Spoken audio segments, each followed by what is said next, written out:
सुजाता ने अपने बेटे कमलेश की शादी कुछ ही महीने पहले की थी, लेकिन सुजाता अपनी बहू को 24 घंटे दहेज के ताने दिया करती, क्योंकि सुजाता की बहू गरीब घर से थी और ममता कोई भी दहेज लेकर नहीं आई थी। लेकिन ममता पढ़ी लिखी थी और नौकरी किया करती थी। अरे बहू, अभी तक तेरी चाय नहीं बनी। अगर तुझे काम नहीं आता तो अपने बाप को क्यों नहीं कहती है? तेरे साथ साथ एक नौकरानी भेज देता। अरे माँ, आप नौकरी की बात कर रही हो? इसके बाप ने तो दहेज के नाम पर हमें अंगूठा दिया है, अंगूठा। अरे बहू में कोई कमी नहीं है। देखो तो कितनी सुंदर सुशील बहू आई है हमारे घर। वो बहू मैं क्या कह रहा था, रवि की शादी करूंगा तो कमरे चाहिए होंगे, तो थोड़े पैसे तेरे पिताजी से उधार मिल जाते तो ऊपर वाला घर बनवा देता।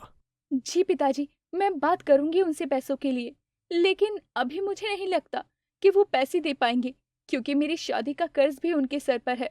बोल तो तुम ऐसे रही हो जैसे तुम्हारे बाप ने 5 स्टार होटल में शादी करी थी। हाँ, शादी के नाम पर एक टेंट लगाया था, ऊपर से खाना तो पूछो मत। भंडारे का भी खाना इससे ज्यादा अच्छा होता है। अरे बेचारा गरीब है, अब 3 बेटियां हैं तो ऐसे ही शादी भी करेगा। पर बहू, तेरे बाप से हमें कोई दहेज नहीं मिला, तो थोड़े पैसे ही उधार दिलवा दे। ये ताने सुजाता को पूरे दिन सुनने पड़ते थे, लेकिन वो इन तानों का कभी भी उल्टा जवाब नहीं देती, क्योंकि उसे पता था कि अगर उसने किसी को कुछ भी कहा तो ये बात ममता के माता पिता तक पहुंचेगी और फिर वो लोग भी परेशान होंगे। बहू, बात की तूने अपने बाप से? क्या बोले वो? पैसा वैसा देंगे कि नहीं?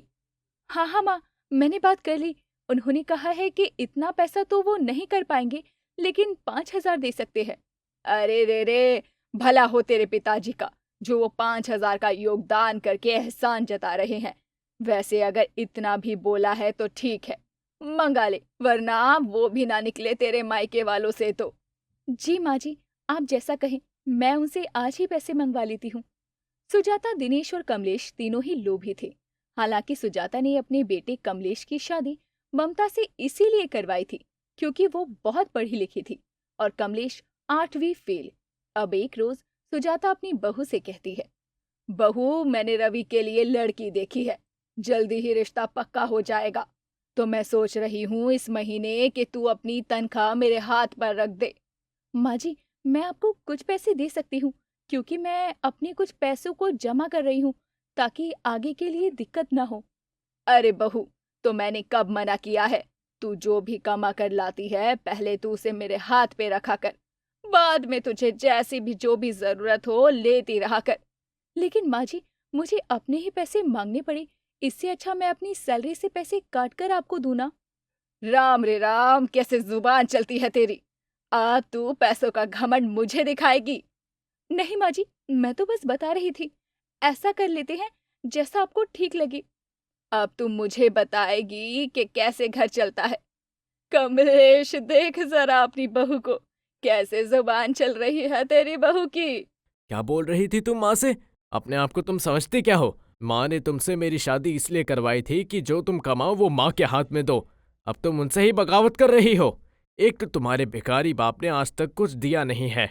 इस औरत ने तो इस घर को बर्बाद करने का फैसला कर रखा है। अब तक इसका बाप पैसे देने नहीं आया। अरे अभी अभी ही 5,000 दे कर गया है। मैंने भी बैठाने के लिए नहीं पूछा, बाहर से ही भगा दिया। अभी तो छोड़ रहा हूँ, आगे से मेरी माँ के सामने जुबान चलाई ना तो अच्छा नहीं होगा, समझी? अपने पढ़ाई लिखाई का घमंड तो अपने पास ही रख। मेरे पिताजी को कितना दुख होता होगा ये सब देखकर, और मैं भी इन लोगों के लिए कितना भी कुछ कर दूं, ये लोग कभी मेरे नहीं होंगे और ना ही मेरे घर वालों के। ममता सुबह ही घर का काम करके ऑफिस के लिए निकल जाया करती थी। देर शाम घर में कदम रखते ही काम में लग जाया करती। ममता पढ़ी लिखी तो थी ही, लेकिन वो समझदार भी बहुत थी। कभी भी अपने गरीब माँ बाप से उसने अपने ससुराल वालों की बुराई नहीं की थी।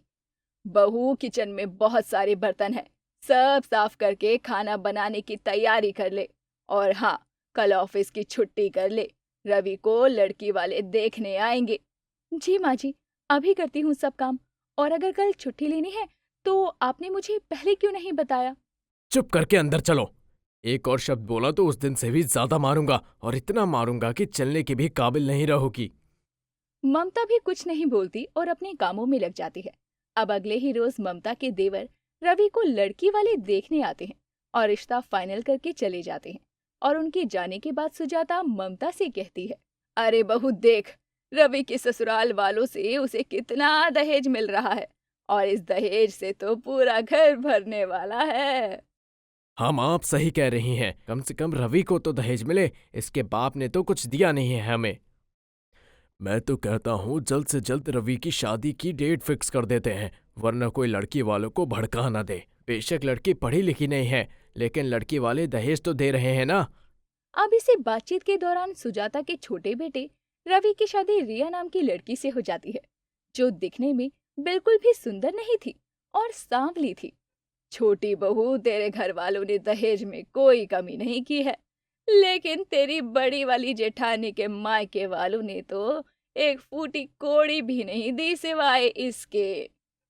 हाँ, बस नौकरी करती थी इसलिए मैंने शादी के लिए हाँ कर दी, वरना तो मैं इससे शादी करने के लिए माँ से मना ही करने वाला था। अरे माँ जी, कोई बात नहीं, दहेज नहीं दिया तो लड़की तो कम से कम सुंदर दी है ना उन्होंने, और ऊपर से दीदी नौकरी भी तो करती है। ये सब छोड़ छोटी बहू, मैंने तेरे माता पिता को सोने की चैन कही थी, वो तो दे देते कम से कम। अरे माँ जी, इतना कुछ दिया है, अभी भी आपको कमी लग रही है क्या?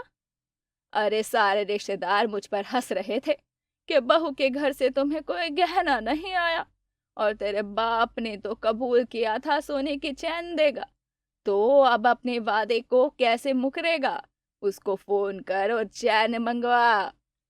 माँ जी, मेरे पिताजी से पहले ही इतना सारा दहेज लिया है और उन पर बहुत कर्ज हो गया है। अब आप मेरे आते ही दहेज की मांग कर रही हैं। अरे देख कमलेश, आज इसे घर में 2 दिन हुए हैं आए हुए, और इसकी जुबान कैसी चल रही है। कमलेश इतना सुनता है और रिया पर हाथ उठाने जाता है, लेकिन कमलेश का हाथ इस बार ममता पकड़ लेती है। मैं तो आपकी पत्नी हूँ, तो सहती आई हूँ, और मुझे ही लगा कि मेरे माँ बाप गरीब हैं, तो उन्होंने दहेज में मुझे कुछ नहीं दिया, जिसका मुझे हमेशा दुख था। दीदी जी, आप बीच में मत आइए, आपको फिर से ये लोग मारेंगे। नहीं रिया, अगर मैंने ही इनका ये अत्याचार सहना नहीं बंद किया, तो तुम्हारे साथ भी ये मांग करते रहेंगे। तेरी इतनी हिम्मत कि तू मेरे बेटे का हाथ पकड़े, अभी बताती हूँ तुझे। तुमने मेरा हाथ पकड़ा? कैसे? एक तो आज तक तुम्हारे बाप ने कुछ दिया नहीं और तुम अपने पति का हाथ पकड़ोगी? ममता कमलेश का हाथ पकड़े होती है, लेकिन सुजाता रिया के बाल पकड़ लेती है और उसे एक थप्पड़ जड़ देती है। ये सब देखकर ममता सुजाता से कहती है, माँ जी, मैंने इस फोन में आप सबकी सारी रिकॉर्डिंग कर ली है और ये मैं पुलिस को देने जा रही हूँ। आप अपनी बहू को दहेज के लिए प्रताड़ित करती हैं। अच्छा, तो अब तुम पुलिस बुलाओगी? हाँ, तुम्हारी इतनी हिम्मत? ये सब बातें चल ही रही थी कि तभी वहां पुलिस आ जाती है, और पुलिस को ममता की पड़ोसन ने फोन किया था, क्योंकि ममता अपने घर वालों से परेशान थी, और ममता ने ही अपनी पड़ोसन से कहा था कि जब कभी भी उसके घर से झगड़े लड़ाई की आवाज आए तो वो पुलिस को फोन कर दे। अब पुलिस भी सुजाता और उसके बेटे के साथ ससुर को भी थाने ले जाती है। हालांकि कुछ दिनों बाद में ममता अपनी सास, पति और ससुर को जेल से छुड़वा लेती है। ये देखकर ममता की सास, पति और ससुर को अपनी गलती का एहसास होता है कि वो कितने गलत थे, जिसके बाद वो तीनों ममता और रिया से माफी मांगते हैं और सब साथ में रहने लगते हैं।